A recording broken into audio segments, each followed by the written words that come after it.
Yeah. Yep.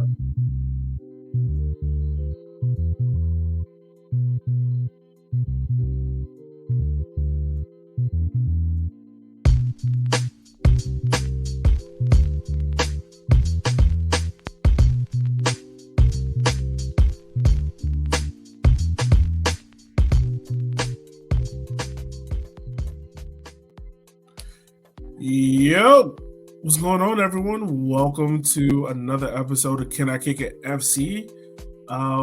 It's me, host as always, Elliot, and joining me is a man from the islands. Well, we're technically both from the islands. Shanair is just originally from the islands. It's me, Shanair.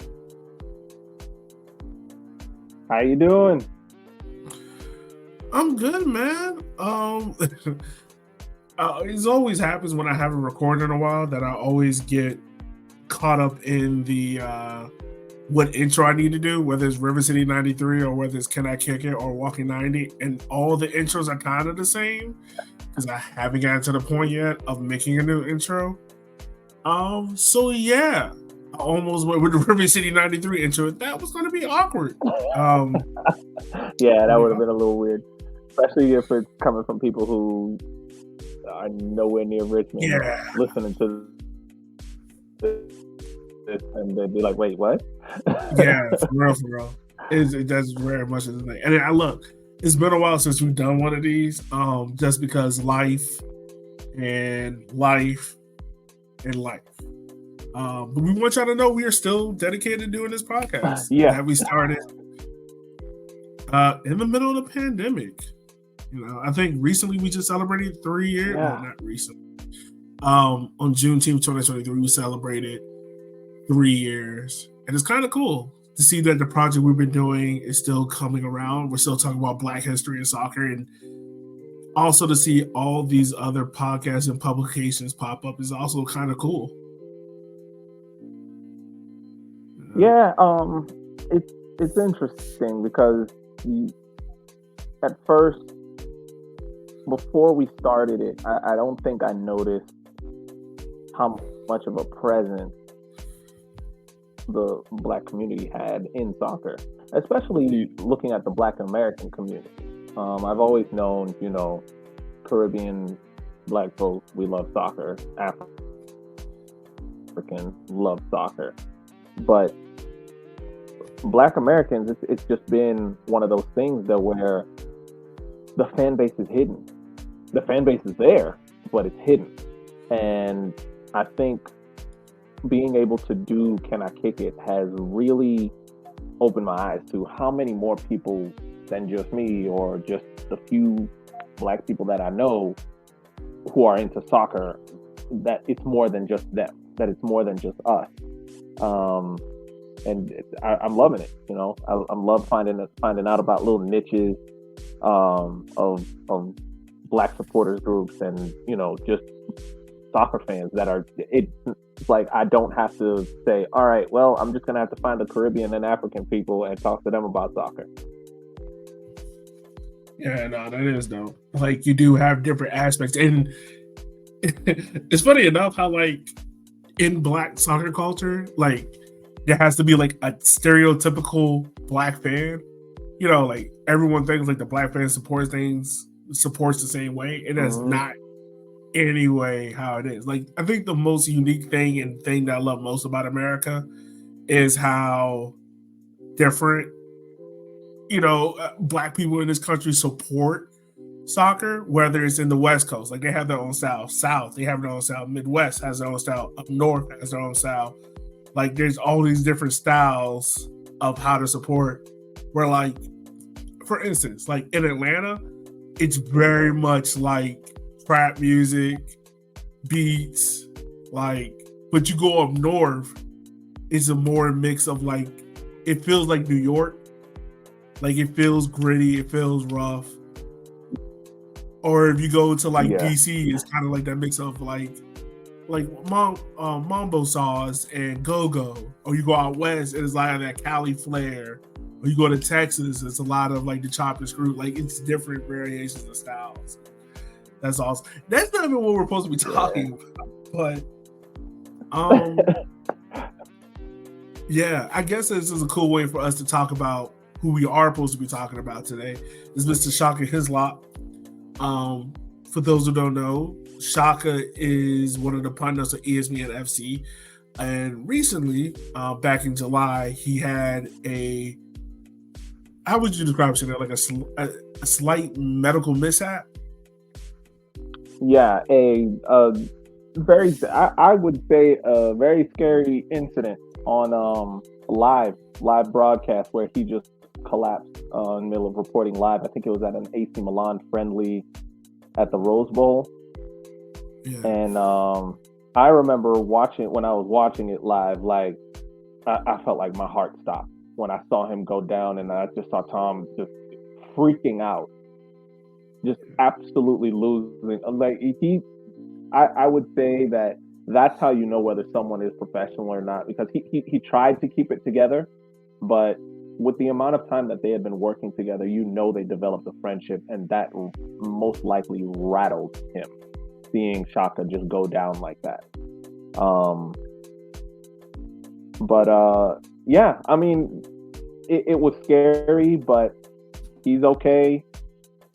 He recovered. It was very soon after that we got an actual video from him saying that he's okay. He's, getting checked out, making sure that everything's okay, and haven't really heard anything about it after that, which I can understand is probably a private issue. That's his with him, and up to him and his family to know. It's kind of none of our business, but just knowing that he is okay, I personally think is everybody's business, especially after scaring everybody like that. Right. It's kind of like, what's the old black saying? I gotta put my eyes on you. I gotta put my eyes on you. Make sure you do it. That's what it feels like. Because, like, honestly, like, I don't know about you, Shadir, but like, Shaka was my introduction to soccer in this country. Like, I never, let me not say that. Shaka was like one of the first black commentators that I've ever interacted with or saw on TV. I was like, oh snap, like they're allowing us to talk about this game. But it's he also, like, for him, Aaron West, there's a couple of others like some of my name, but seeing a black commentator or someone like look like us talk about the game is so, it's two sides of the coin. You get what I'm saying? Yeah. Like, because I mean, we're used to seeing, when we're seeing, pundits for NBA, NFL, we're used to seeing black people commentating or broadcasting with regards to those sports, but it's just very few and far between within soccer, and hopefully it grows, because I think within the black community, soccer has grown in terms of black American kids playing the sport. It's actually grown a lot. It's grown along with the sport itself in this country, and I think we're going to see a lot more, especially when you look at the likes of Charlie Davies on CBS, making appearances on CBS every once in a while. Micah Richards, who's a staple, and of course Thierry Henry. Every once in a while, our good friend Kobe Jones popping up here and there on broadcast. Who else? There's been others. Like I said, Aaron West, he's one. Aaron West, Adu has shown up. I remember during the World Cup, he's part of the Gregory Phillips is one for doing MLS. Yeah. There's another guy. I can't think of. I can see his face, but I can't think of his name. He dresses really well. Like, he'd be on the Golasso show at MLS. Mm-hmm. He has a bald head. I don't. That doesn't help much. He's another one as well. But I want to ask you this question, Shadir. Like, it seems as if to be black in the commentary space, you have to be an ex-player. Like, it doesn't seem as if like it's very rare that you see people that are journalists that are black being in those commentary space outside of like Aaron West or George D. Mateus. You know, like it's very rare. Yeah, it is rare. I mean, the only high-profile person I can think of right now, and again, that's not a Black American, is Abdo on CBS. She literally hosts that show, but she's British, which you see a lot more, especially if you look at if you're able to catch glimpses of it on YouTube, maybe some British broadcasting of analyzing games. You see Black British commentators who are not ex-players who are on there, but here in the U.S., in terms of seeing Black American either commentators, broadcasters, or pundits that are not ex-players, it's very rare. Yeah, it is, and I don't know if now we're talking about a space that is very, very predominantly white. Like, I don't think that shocks anyone that listens to these podcasts, because like they know these watchers are predominantly white. But it feels like that old adage of, and I'm pretty sure you heard your folks say it to you, like you have to work twice as hard to get half of what they got. Right. And like that's like a constant thing is if you're a Black child in America or a Black child in Britain or wherever, like I'm pretty sure you heard your parents say that. It is pretty much just an adage of like you have to overwork yourself to get half of where they at. Like they already have the advantage, right? Because of their skin color or because of the circles that they're in that we're not predominantly in, and how that's like is an uphill battle for us to get into these spaces, which are hard to get into because like we are in the media field or we were in these media spots, we know it very often like we are going to be the only two Black people in that room. Like me and you and Charles, the other Black supporter of River City has the same, like we have a running joke between the three of us where we're like, all right, it's one Black guy here, it's two Black guys here. You know, just try to read those spaces. But I think it's even harder in soccer for Black Americans, because I think if, for example,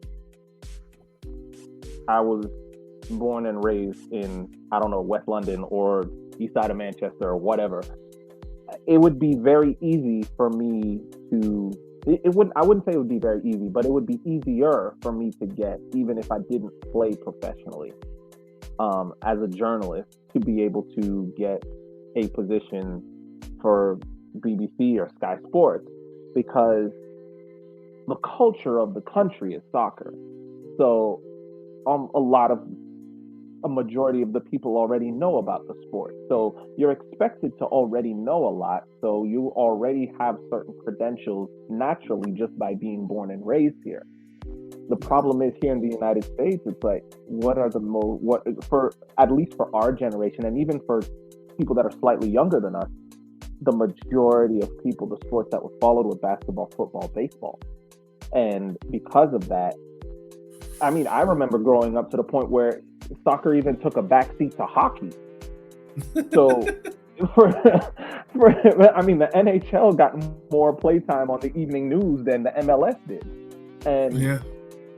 And so because of that, you're looking at, not only do I have to work a lot harder because of the color of my skin, I also have to work a lot harder because of the culture of the nation, the sports culture of the nation, and both the sports culture of the people that are around me, and the fact that I have to show credibility at a much higher level just to be seen, because it's expected that you're an American, you don't know enough about soccer.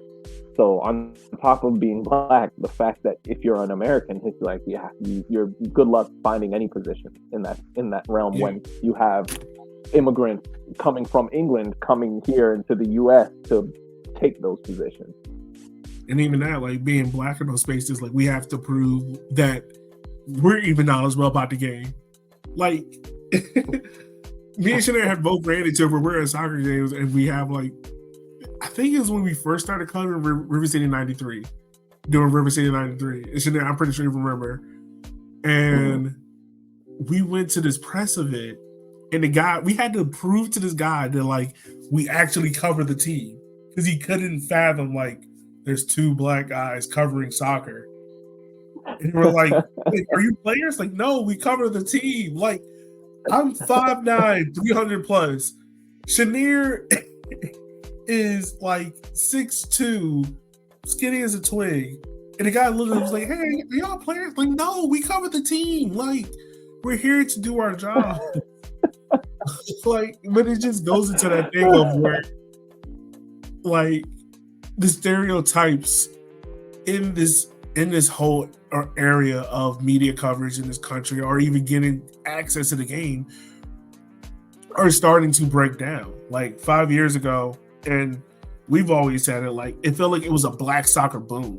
Like I would say right around, well, not even 5 years ago. Well, yeah, about 5 years ago, around 2019. Yeah, there was a black soccer boom. After the 2018 World Cup, there was a. It felt like it. Yeah. It felt like there was just an explosion of like independent black media podcasts, black writers, photographers. Like and the thing about it is like you have black voices in women's soccer, college soccer, men's soccer, photography, artistic styles, capos, like all these different things, and you can it's slowly starting to show the fruits of the benefits. You know, it's a slightly way out.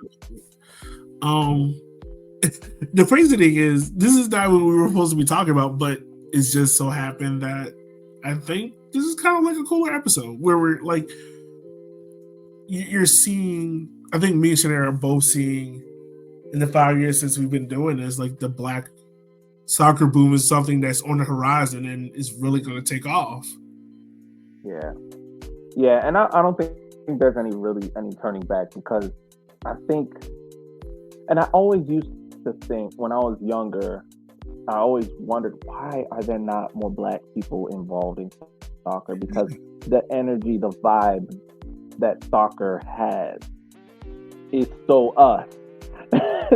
Why are we not biting onto this? It always used to just make me feel like, why are we not biting onto this? And I think it was just the hanging on to the past of how people in this country used to, view soccer, but then also like the access to the sport. Like we talked about this before, like the access to the sport is absurd.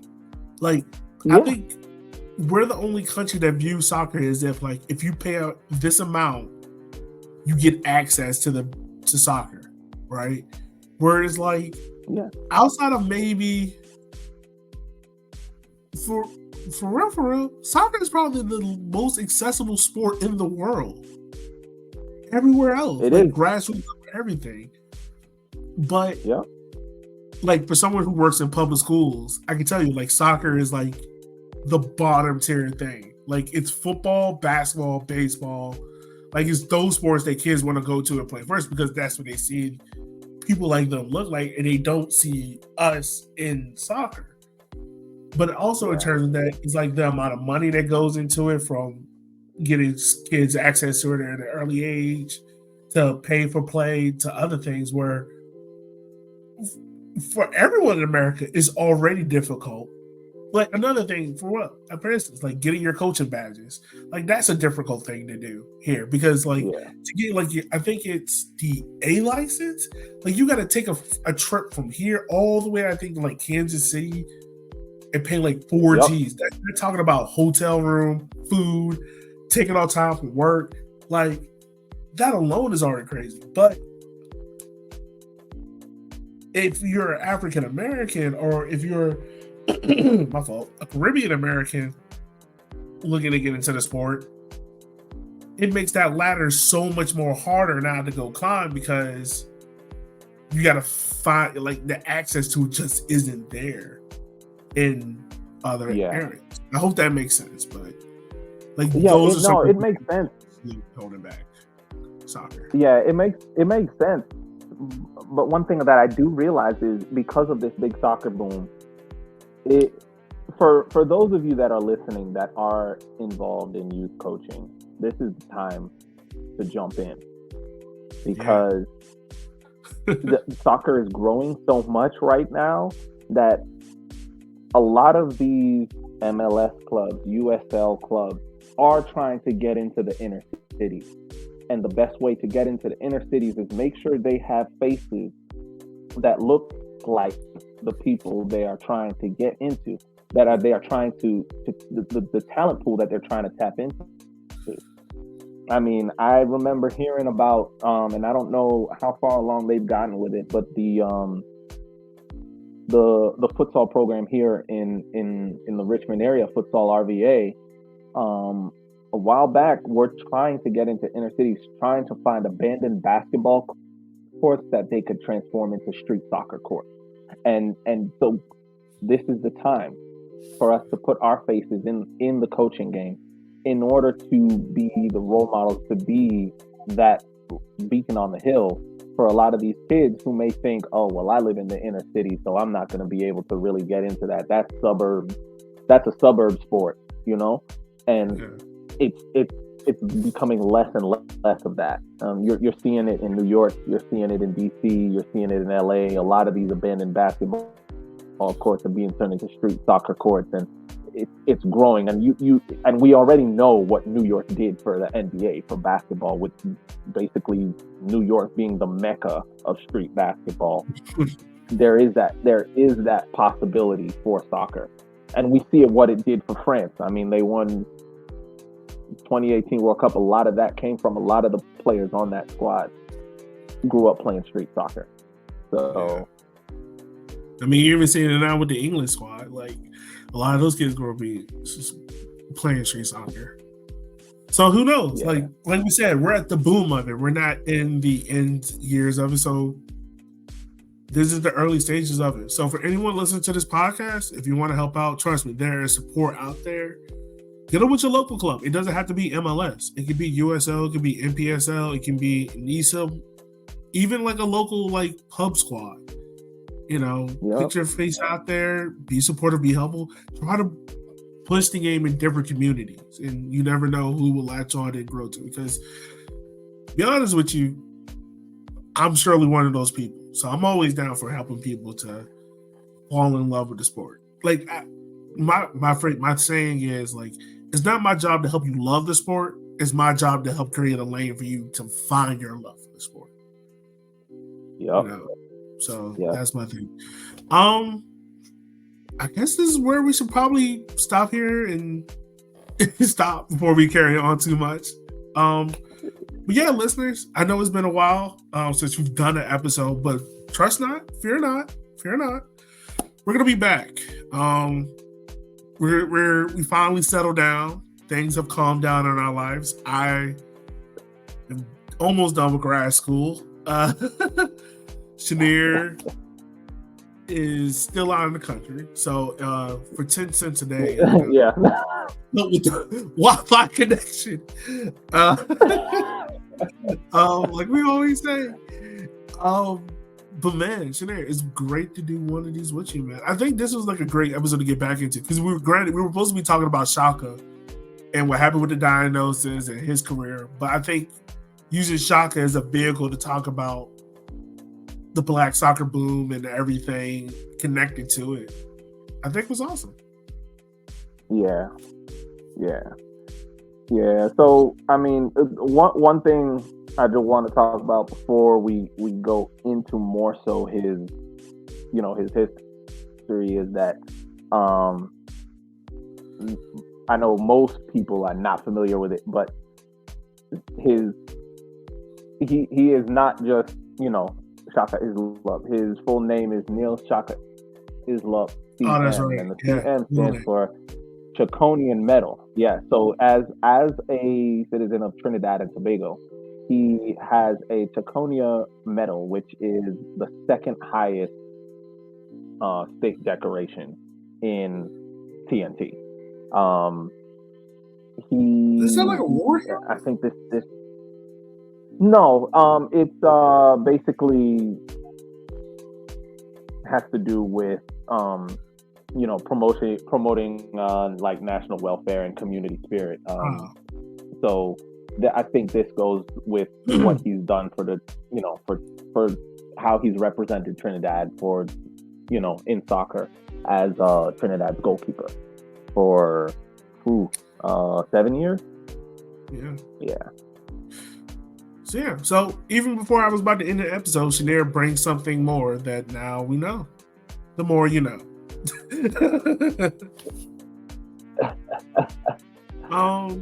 Yeah. So with that being said, listeners, I'm gonna stop rambling and we will holler at you guys next time.